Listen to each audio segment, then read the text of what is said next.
Bienvenidos sean a Dr. Movits. En esta noche vamos a hablar un poco de neuroinfecciones. Dentro de las generalidades vamos a hacer mucho hincapié en las diferencias entre lo que es una meningitis y una encefalitis. Por su parte, la meningitis se manifiesta principalmente con signos meningios, los cuales los vamos a ver más adelante. Y la encefalitis es donde se muestran signos encefálicos, es decir, del contenido de la conciencia. Esto se traduce en confusión y alucinaciones, entre otros síntomas de alteraciones del estado de conciencia. Esto es lo más característico para hacer la diferencia entre una meningitis y una encefalitis.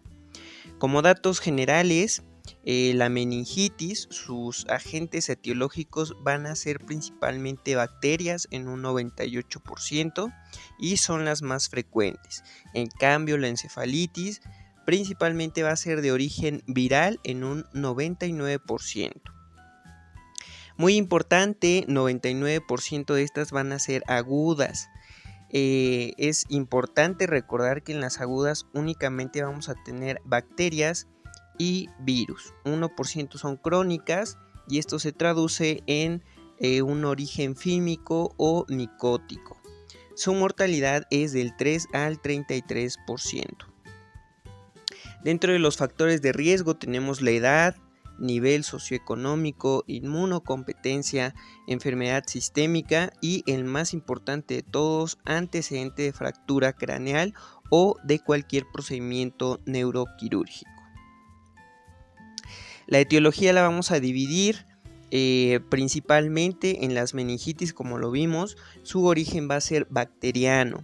Muy importante, debemos de hacer la diferencia por edades del agente etiológico.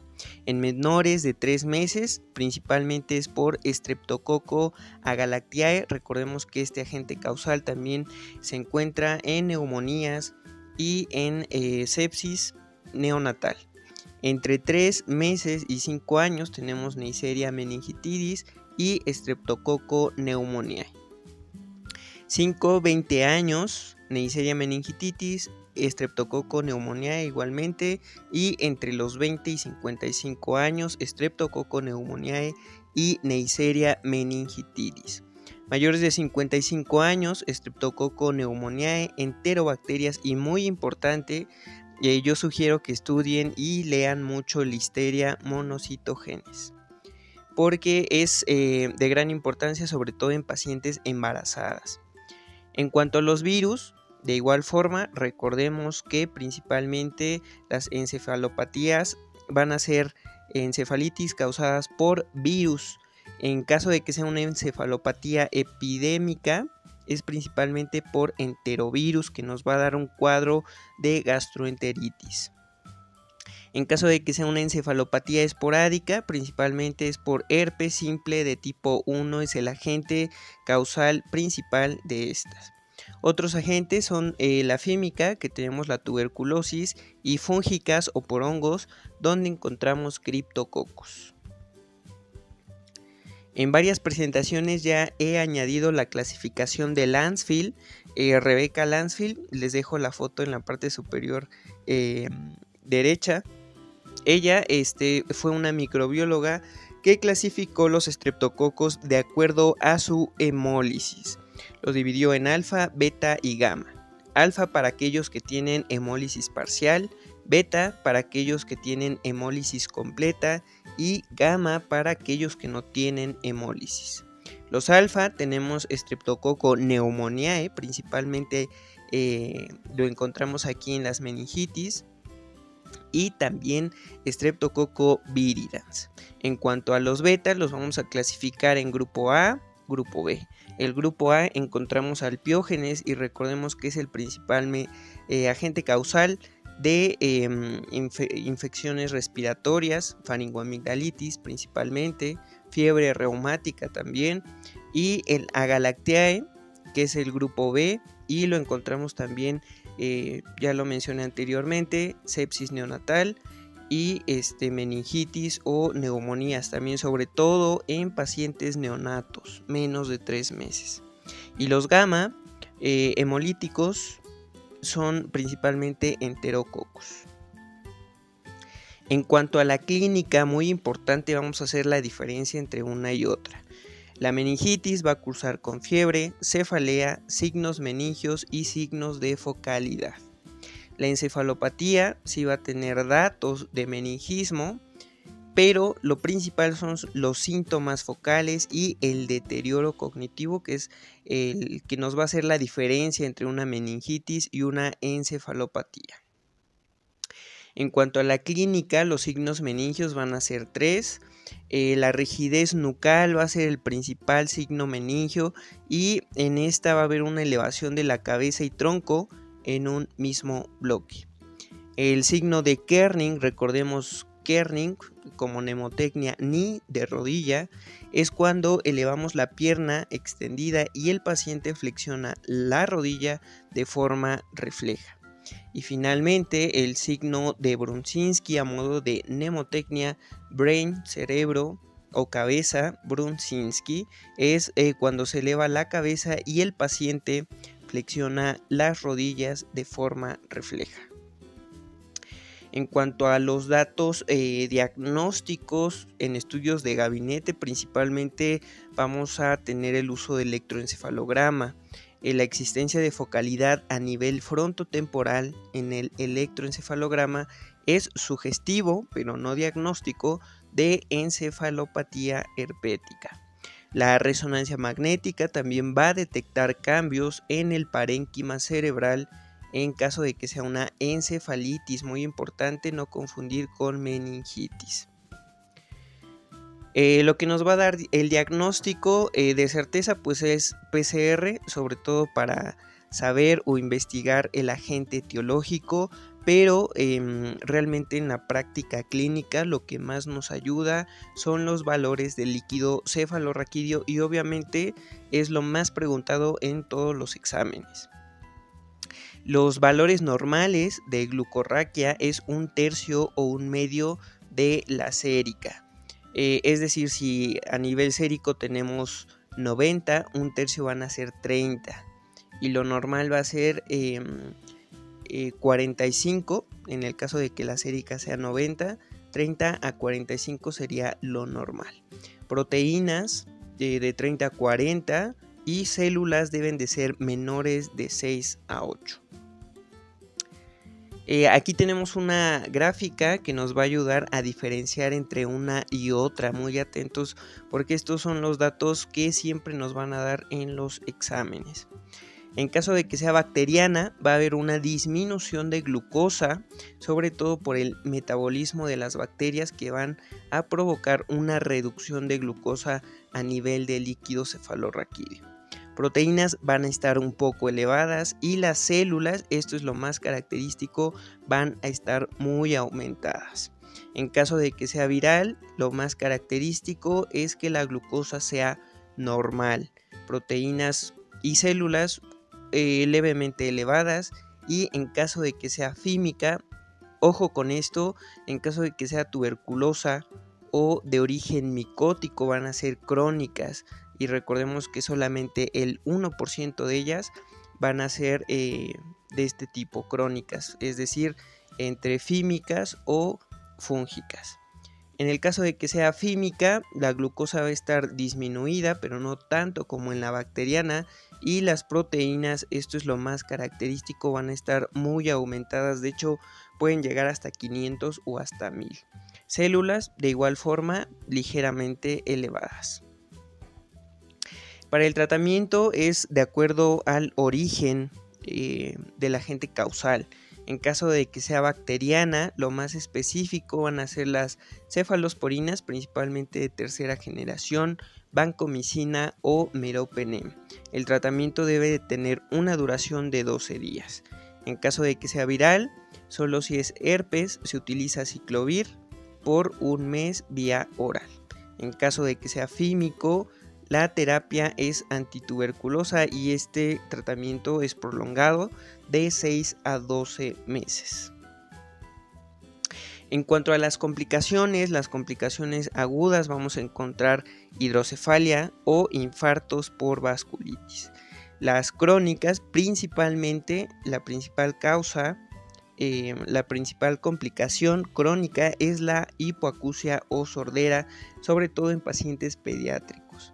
Epilepsia, déficit cognitivo y cefalea de tipo vascular.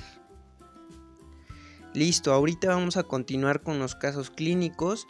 Si gustan, ponerle pausa en cada caso clínico, lo analizan bien y contestan. Yo iré dando el caso clínico, dando los datos más importantes de cada uno de ellos y posteriormente voy a dar las respuestas de cada caso clínico. El primero de ellos es un preescolar de 5 años con padecimiento de 6 días. Muy importante, aquí debemos de tener en cuenta el grupo etario para poder diferenciar cuál es la etiología. Muy bien, preescolar de 5 años con padecimiento de 6 días, con fiebre de 38.7 grados centígrados. Evacuaciones disminuidas de consistencia en número de 10 a 24 horas, sin moco, sin sangre. Hace 12 horas con cefalea intensa, periodos de irritabilidad, alteración con somnolencia, ojo con ese dato, vómitos en proyectil de contenido gastroalimentario en 4 ocasiones y a la exploración con rigidez de nuca, hiperreflexia y Babinski positivo. La pregunta nos dice, el diagnóstico probable en el paciente es el de... en este caso nos hablan de una encefalitis.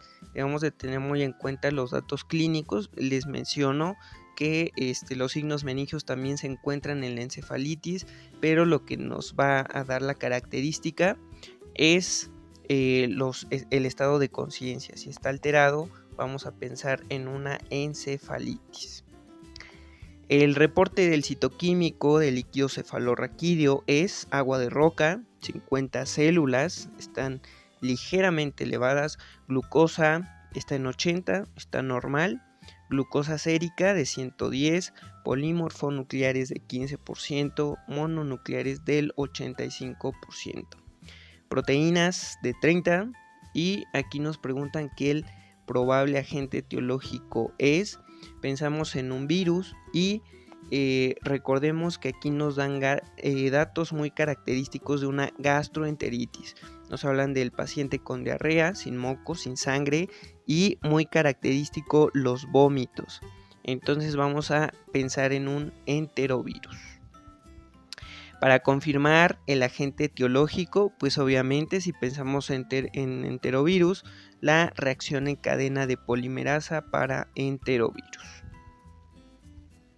Siguiente caso clínico es un lactante de 8 meses irritable con fiebre de 39.5 grados y rechazo a la vía oral. Es llevado por su madre al hospital donde a la exploración física presenta rigidez de nuca y abombamiento de fontanela anterior. En este lactante, ¿cuál es el agente etiológico más común de su patología? Aquí les menciono que deben de ir directamente a las tablas por grupo etario y de acuerdo a eso saber cuál es el agente etiológico. En este caso no está Neisseria meningitidis, pero sabemos que también se da mucho el Streptococo pneumoniae en este grupo etario. 86. La secuela más frecuente que se presenta en la patología de este paciente es obviamente una hipoacusia, como les menciono, sobre todo en pacientes pediátricos. Siguiente caso clínico, escolar de 5 años de edad con antecedente de desnutrición crónica. Sus padres se dedican al campo, por lo que pasa la mayor parte del tiempo ayudándolos. El día de hoy acuden a la ciudad a vender la cosecha, por lo que aprovechan para llevarlo a revisión médica. Ojo con este dato. Al interrogatorio refieren que hace 20 días comenzó con una fiebre intermitente, cefalea progresiva, astenia, rechazo a la vía oral e irritabilidad a la exploración. El paciente se encuentra somnoliento, temperatura de 38.7, rigidez de nuca, Kerning y Brunzinski presentes. Se solicita el estudio del líquido cefalorraquídeo, el cual muestra aspecto xantocrómico, proteínas de 70, levemente elevadas, células de 150 muy elevadas y glucosa normal. Corresponde a la etiología más probable implicada en este caso. Como les menciono, si nos hablan de un proceso crónico, 20 días es un proceso crónico. Recordemos que bacterianas y virales se dan en agudo de un día para otro, máximo unos 3 días, y más de 20 días con estos síntomas ya nos habla de un proceso crónico. Recuerden, menos del 1% de ellas, y nos da el antecedente de que estaba en una granja o les ayudaba a sus padres, ¿no?, en el campo. Entonces vamos a sospechar de una meningitis micótica. También, ojo con esto, el dato de desnutrición es importante en estos casos, porque si tenemos inmunocompromiso se predispone a tener como etiología algo micótico o tuberculosis. El agente infeccioso más probablemente implicado en la etiología del paciente es el Cryptococcus. Cryptococcus, recordemos que se encuentra principalmente en la popó de aves, que es un hongo. Corresponde al tratamiento de elección en este caso. Obviamente, si pensamos en algo de origen micótico, se va a dar anfotericina B. Y eso es todo por este video. Espero que les sirva de mucho. Iré subiendo más videos de neurología en estos días. El día de mañana subiré varios videos, así es que espero les sirva de mucho la información. Por favor, compartan, suscríbanse, y eso es todo por hoy. Muchas gracias y hasta luego.